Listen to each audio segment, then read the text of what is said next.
একটু আগেই পুরো ঝেপে ঝুপে ভালো মতন বৃষ্টি হয়ে গেল। এই যে কি অবস্থা।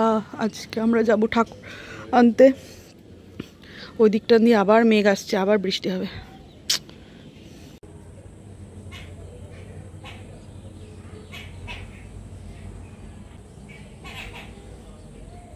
হে everyone, good afternoon, welcome back to my channel. তো এখন ঘড়িতে বাজে হচ্ছে 3:30 আর মিস্টার দাস বেরিয়ে গেছে, আমাদের খাওয়া দাওয়া হয়ে গেছে। মিস্টার দাস অফিস থেকে এসে ও বেরিয়েছে হচ্ছে আমাদের ঠাকুর আনতে, তো আমরাও যাব। আমি এখন নেল পলিশ লাগাচ্ছি, আরেক কোট করে পরবো আর তারপরে রেডি হব।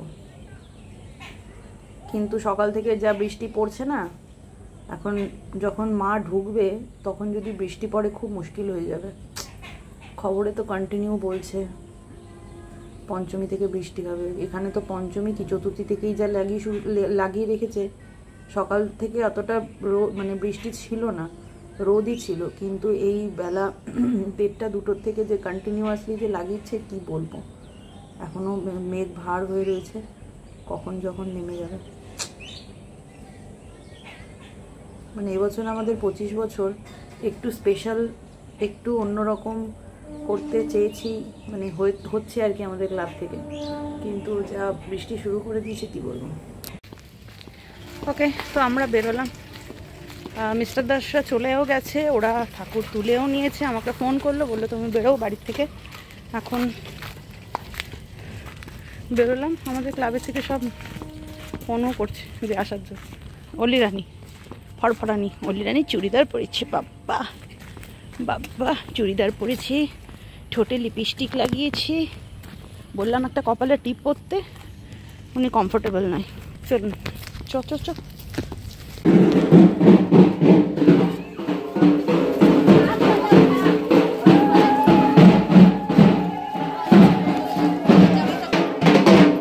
বললামই, যেহেতু আমাদের এই বছরের পুজোটা একটু স্পেশাল, 25 বছর পূর্ণ হয়েছে, তো সেই জন্য একটু স্পেশালভাবেই আমাদের মাকে নিয়ে আসার প্ল্যান হয়েছে। মানে মাকে আমরা মেয়ে রূপে বরণ করে নিয়ে আসব, তাই জন্য আমরা একটা মানে ওই কালার চুজ করেছি যে সবাই আমরা লাল রঙের শাড়ি পরে যাব, আর বরণডালা নেব, ঢাকিরা থাকবে।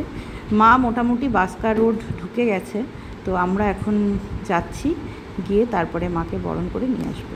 চলুন।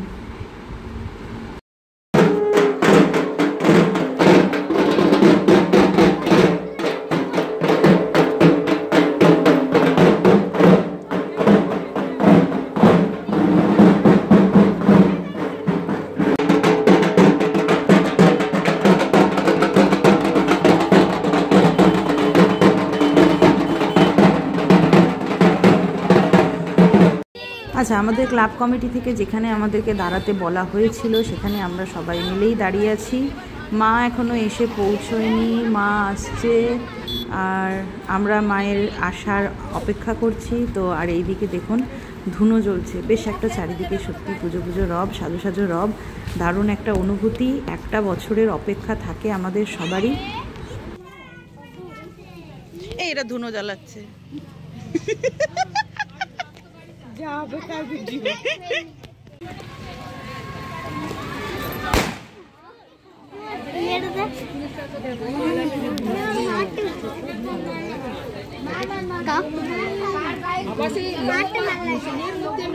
কি ভাল লাগে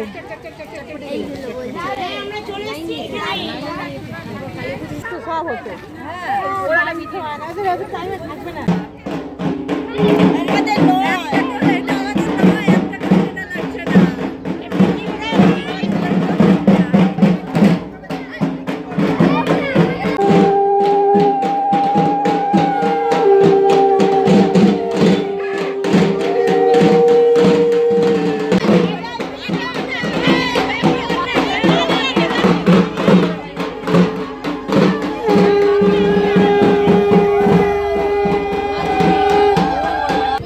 আমাদের মা ঘরে চলে এলো আমাদের কাছে, 1 বছরের প্রতীক্ষার অবসান। কি যে সুন্দর লাগছে দেখতে। আর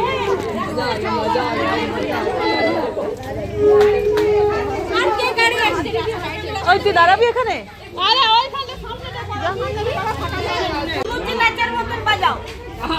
ধুনুচি নাচের পরে বাজাও।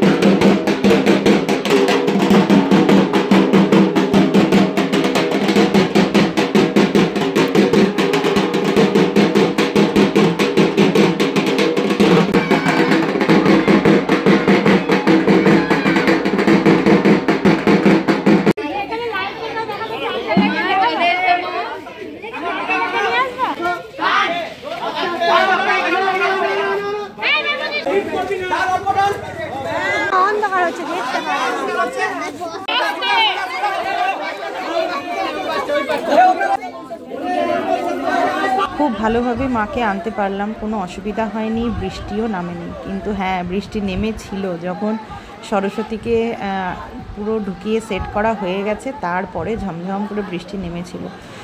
যেহেতু মণ্ডপের মুখটা একটু ছোট না, তো মাকে আনতে একটু সমস্যা হচ্ছিল, কিন্তু মায়ের আশীর্বাদে নির্বিঘ্নে সব কিছু ঠিকঠাক হয়ে গেছে। মা ঘরে চলে এলো। কি হয়েছে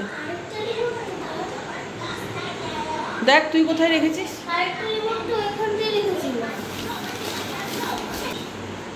ওকে, বাড়িতে এসে আমি জানি না, বাড়িতে এসে চাটা খেলাম, মাকেও চাটা করে দিলাম, দিয়ে আমি একটু বেরোচ্ছি হচ্ছে অষ্টমীর পুজোর যে জিনিসগুলো লাগবে সেইগুলো কিনতে যাব। কারণ কালকে ওলির প্রোগ্রাম রয়েছে, পরশু দিনকে আমাদের পাড়াতে প্রোগ্রাম রয়েছে, পরপর এখন মানে কাজই আছে।